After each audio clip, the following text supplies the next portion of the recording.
امریکی حکام نے کراچی میں کونسل خانے پر دھاوا بولنے والے مظاہرین پر فائرنگ کی تصدیق کر دی ہے۔ برطانوی خبر ایجنسی کو انٹرویو میں دو امریکی حکام نے بتایا کہ کراچی میں امریکی کونسل خانے پر مظاہرین کے دھاوے کے دوران امریکی میرینز نے مظاہرین پر فائرنگ کی۔ رپورٹ کے مطابق اتوار کو مشتعل مظاہرین نے کونسل خانے کی بیرونی دیوار توڑ کر اندر داخل ہونے کی کوشش کی تھی، جس کے دوران 10 افراد ہلاک ہوئے تھے۔ ابتدائی معلومات کے مطابق یہ واضح نہیں کہ میرینز کی فائرنگ سے کوئی ہلاکت ہوئی ہے یا نہیں۔ یہ بھی معلوم نہیں ہو سکا کہ آیا نجی سیکیورٹی گارڈز یا مقامی پولیس نے بھی گولیاں چلائیں یا نہیں۔ امریکی حکام نے کراچی میں کونسل خانے پر دھاوا بولنے والے مظاہرین پر فائرنگ کی تصدیق کر دی ہے۔ اور اسی سلسلے میں بات کرنے کے لیے ہمارے ساتھ موجود ہیں سینئر وزیر سندھ شرجیل میمن صاحب۔ شرجیل صاحب، بہت شکریہ آپ کے وقت کا۔ یہ کہیے گا کہ برطانوی خبر ایجنسی کی رپورٹ سے متعلق آپ کیا کہیں گے؟ یہ بہت جب افسوسناک واقعہ ہوا تھا تو وزیر اعلیٰ صاحب نے ایک جے آئی ٹی بنائی ہے ہائی لیول، اور وہ ہائی لیول آفیسرز اس میں ٹیکنیکل آفیسرز ہیں۔ اب وہ پوری جے آئی ٹی رپورٹ 15 دن میں اپنی سبمٹ کرے گی، اس کے بعد ہی تعین کیا جا سکتا ہے کہ کس کی گولی لگی، کیا دی، کیونکہ وہاں پہ اس طرح کی فوٹیجز تو موجود ہیں کہ جی کچھ مظاہرین کے ہاتھ میں بھی پسٹلز کے ہیں، کچھ کے پاس بلٹ پروف جیکٹ بھی تھی، اور مطلب مختلف باتیں ہیں۔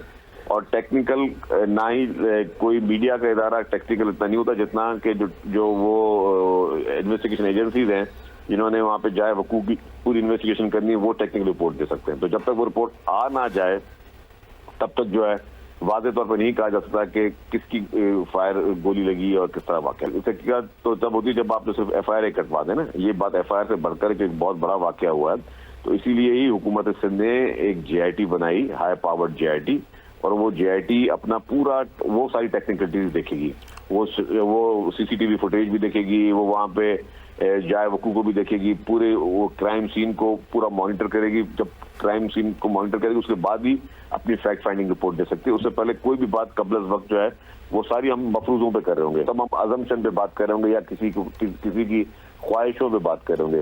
یہ نہ ہی کسی کی خواہشوں، کیونکہ سیریس ایشو ہے تو اسی لیے یہ کسی خواہشوں پہ بات نہیں ہو سکتی۔ جو بھی چیز فیکٹ فائنڈنگ رپورٹ آئے گی اسی کی بنا پر جو ہے آگے بات۔ پہلی چیز آنے دیں، writers is not investigation agency, writer is a news agency.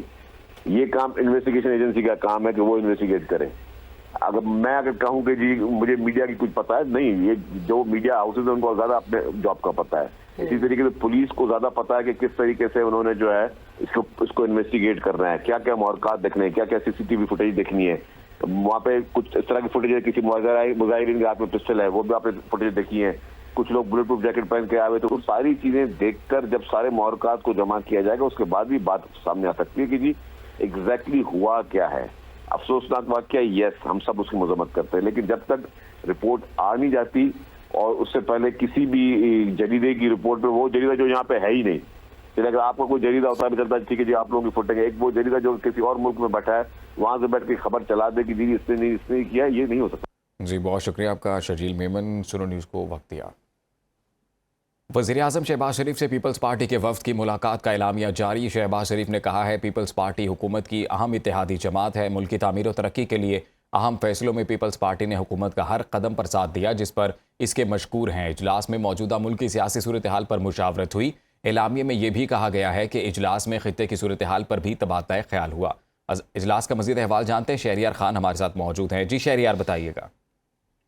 G, Peoples party کی جو وفد نے ملاقات کی تھی، اس میں اہم قومی امور پر تبادلہ خیال کیا گیا ہے، اور اس میں جو قانون سازی ہے اس کے حوالے سے جو تحفظات تھے پیپلز پارٹی کے وہ بھی پہنچائے، اور اس حوالے سے وزیر اعظم نے تمام تر تحفظات کو دور کرنے کی یقین دہانی بھی کرائی ہے۔ وزیر اعظم کا کہنا تھا کہ پاکستان پیپلز پارٹی حکومت کی اہم اتحادی جماعت ہے جس نے ملکی تعمیر و ترقی کے لیے اہم فیصلوں میں حکومت کا ہر قدم پر ساتھ دیا جس پر ہم ان کے مشہور ہیں۔ اس وقت میں سینیٹر شہری رحمان، راجہ پرویز اشرف، سید نوید قمر، اعجاز جاکرانی شامل تھے، جبکہ نون لیگ کی جانب سے نائب وزیر اعظم و وزیر خارجہ سینیٹر اسحاق ڈار، وفاقی وزراء احسن اقبال، اعظم نذیر تارڑ اور مشیر وزیر اعظم رانا ثناء اللہ بھی شریک تھے۔ اس ملاقات میں جو خطے کی صورتحال ہے اس پر بھی تبادلہ خیال کیا گیا، جبکہ وزیر اعظم نے جو اپوزیشن سے رابطے کیے جا رہے ہیں اس حوالے سے بھی پیپلز پارٹی کو اعتماد میں لیا۔ جی بہت شکریہ آپ کا شہریار خان، آپ نے تفصیلات سے آگاہ کیا۔